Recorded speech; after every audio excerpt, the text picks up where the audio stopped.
आणि मग एक ब्रेकिंग येते बातमी की भुजबळांनाच मतदान केंद्रावर जाताना अडवण्यात आलं आहे आणि भुजबळ आणि विरोधकांमध्ये शाब्दिक चकमक झाल्याची बातमी येते। येवल्यामधून बातमी येते, नाशिकमधून भुजबळांनाच अडवलंय मतदान केंद्रावर। थेट जाऊया, ऐकूया आपण काय म्हणतात।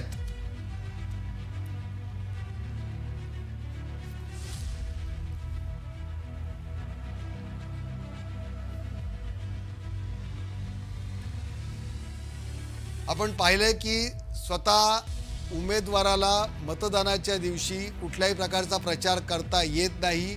काही अटी आणि शर्ती असतात, त्यांच्या अधीन राहूनच त्यांना आजच्या त्यांच्या हालचाली ठेवाव्या लागतात। आता मतदान केंद्रावरती छगन भुजबळ गेले असताना त्यांना अडवण्यात आल्याचे दिसतंय। निवडणूक अधिकारी आणि पोलीस हे त्यांच्याशी वाद घालताना दिसतायत। छगन भुजबळ एक तापट नेता म्हणून देखील ओळखले जायचे आणि छगन भुजबळांनाच केंद्रावर स्वतः त्यांना अडवण्यात आलं आहे आणि भुजबळ आणि विरोधक आणि निवडणूक अधिकारी आणि पोलीस यांचा हा वाद सुरू आहे।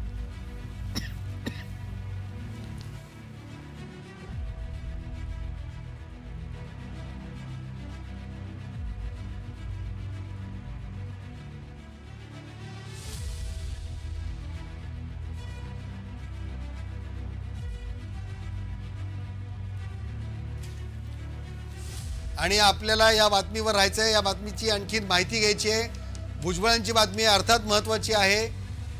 आपला प्रतिनिधी नरेंद्र बाटा आपल्या सोबत जोडला जातोय। नरेंद्र, काय माहिती आहे, काय प्रकार झालाय हा? हो नक्कीच सर, येवला तालुक्यातील खरंबे गावामध्ये छगन भुजबळ हे मतदान केंद्रावर गेले असता तेथील काही विरोधक नागरिकांनी त्यांना विरोध केला की तुम्ही एवढा वेळ का थांबता। त्यावेळी भुजबळ म्हणाले की मी उमेदवार आहे, त्यामुळे मतदान केंद्रावर येऊ शकतो। यावेळी छगन भुजबळ व तेथील स्थानिक काही नागरिकांमध्ये शाब्दिक चकमक झाली सर। पण त्यानंतर भुजबळांना प्रवेश दिला गेला की अजूनही थांबून ठेवलंय? नाही, शाब्दिक चकमक झाल्यानंतर पोलीस व काही ग्रामस्थांनी मध्यस्थी केल्यानंतर भुजबळ तिथून निघून गेले व पुढील मतदान केंद्रावर गेले सर।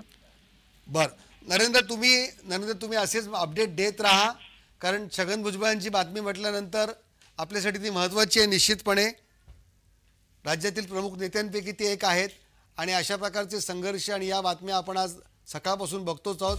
वेगवेगळ्या ठिकाणी वेगवेगळ्या प्रकारचे राजकीय संघर्ष आपल्याला पाहायला मिळतात। छगन भुजबळ आणि विरोधकांमध्ये सुरू असलेला वाद, ही दृश्य थेट पाहतोय आपण जय महाराष्ट्रवर।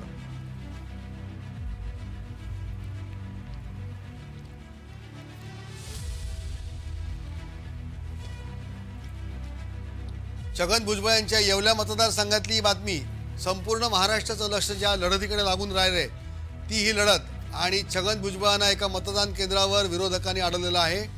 छगन भुजबळ स्वतःचं ओळखपत्र दाखवत आहेत, मी उमेदवार आहे आणि हा संघर्ष सुरू आहे।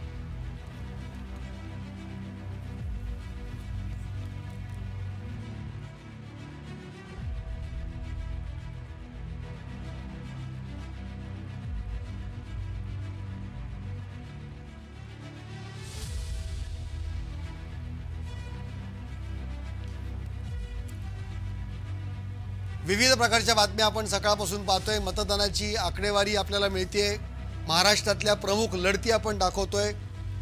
आजचा दिवस 20 नोव्हेंबर, महाराष्ट्रामध्ये कोणाची सत्ता येणार, पुढचा मुख्यमंत्री कोण होणार, महायुती सत्तेत येणार की महाविकास आघाडी सत्तेत येणार, यासाठी आज निवडणूक होते आहे आणि अनेक दिग्गज उमेदवारांचं भवितव्य पणाला लागलेलं आहे।